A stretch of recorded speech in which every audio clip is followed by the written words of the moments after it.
বৈষম্যবিরোধী ছাত্র আন্দোলনের সমন্বয়ক হাসনাত আব্দুল্লাহ বলেছেন, স্বৈরাচারের প্রেতাত্মারা এখনও বসে নেই।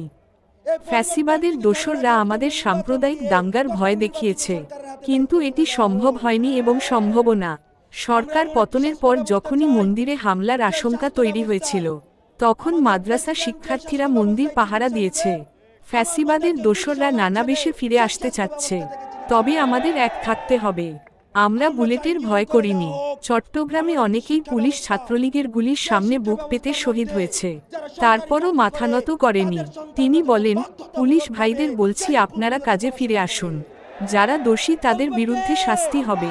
সব পুলিশ ডিবি হারুন না।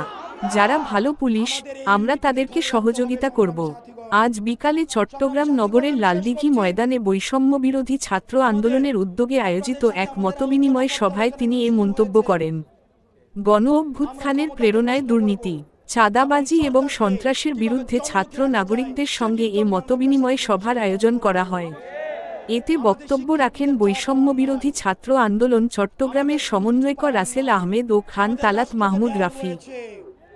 আমাদের পিছুটান নেই, আমাদের পরিবার আছে, কিন্তু আমরা এই পরিবারের বন্ধন ছিন্ন করে আমরা মনে করি বাংলাদেশ নামে যে মাটি রয়েছে তার প্রায়োরিটি আমার জন্মদাতা মায়ের থেকে আরো বেশি।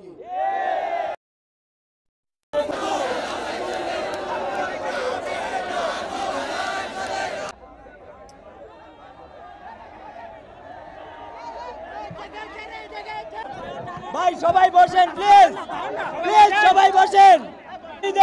মায়েদের প্রতি, প্রত্যেক শহীদের বাবাদের প্রতি, প্রত্যেক শহীদের পরিবারের প্রতি।